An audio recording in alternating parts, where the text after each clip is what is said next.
E na época de Salomão, em 587 a.C., a época da destruição do primeiro templo, o profeta Ezequiel teve uma visão. Ele viu essa porta fechada.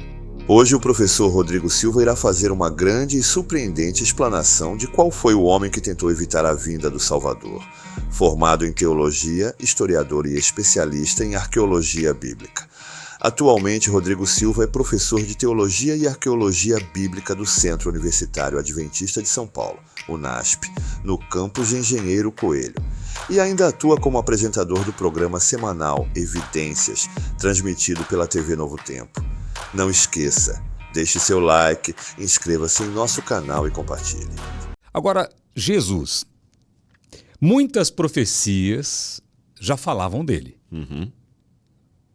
De repente ele surge. Já te perguntaram? Não é um cara inteligente que viu todas as profecias e falou, vou me encaixar nessa e você é o cara? Poderia ser. Mas como é que ele poderia fazer milagres? Fazer milagres ou profecias posteriores à sua morte? Dos milagres, o próprio Flávio Joséfo, que era inimigo do cristianismo, admitiu... Bico, eu adoro beber água no bico, já é beber no bico aqui. E é bom. E é bom beber no bico mesmo. É bom. Já ia beber no bico.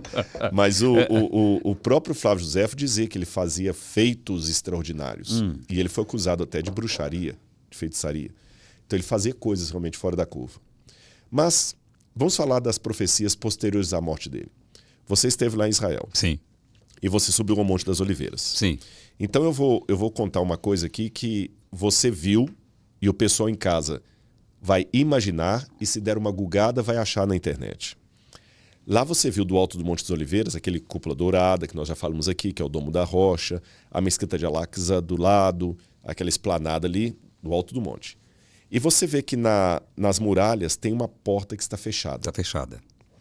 É interessante que essa porta, ela era uma porta que ela foi construída na época de Salomão. Não essa, a que está embaixo dela.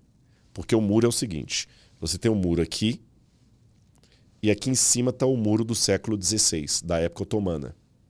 Mas o muro da época de Jesus está aqui. Então, na época otomana, eles construíram uma porta no mesmo lugar de uma outra porta que estava aqui embaixo.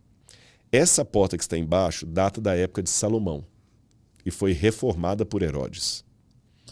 E na época de Salomão, em 587 a.C., a época da destruição do primeiro templo, o profeta Ezequiel teve uma visão. Ele viu essa porta fechada. Está em Ezequiel capítulo 44, versículos 1 em diante. Diz assim o texto bíblico. Então o homem me fez voltar para o caminho exterior do santuário que dá para o oriente. E a porta estava fechada.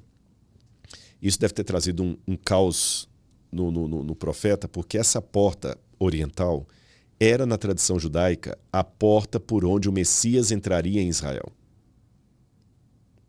Ela é chamada em hebraico de Sha'ar Rarachmin. Eles estão esperando. Estão esperando. E ele tem que entrar pela porta dourada, pela porta oriental. Só que, se ela estava fechada, então ele não vai vir. Mas a profecia continua. Esta porta permanecerá fechada. Ninguém entrará por ela, porque o Senhor Deus de Israel passou por ela, por isso permanecerá fechada. Cristo passou por essa porta, proclamando-se o Rei de Israel, quando ele desceu do Monte das Oliveiras, vindo com uma comitiva atrás, gritando, Hosana ao filho de Davi, Baruch atah Beshem Adonai, bendito é o que vem em nome do Senhor. E ele vai com um jumentinho, que os católicos até celebram no domingo de Ramos. Jesus passa por essa porta e ele entra no templo. Ele passou por ali como a profecia falou. Depois que Jesus passou, essa porta foi fechada pelos romanos. Lembra que eu falei que foi destruído? Sim.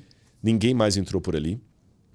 E quando os muçulmanos construíram o muro por cima e foram fazer uma nova porta para dar acesso direto ao templo, Suleimão Magnífico recebeu dos colegas essa informação. Olha, o Messias dos judeus vai vir por aqui. Ele falou, Então, para impedir que essa profecia cumpra, fecha essa porta de tijolos de cima a baixo, como você viu fechada, e tá com um cemitério aqui na frente. Tem o cemitério.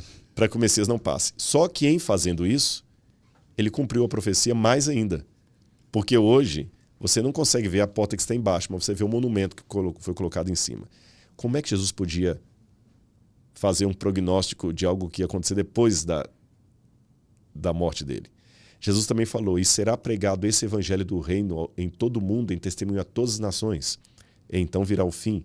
Mateus 24, verso 14.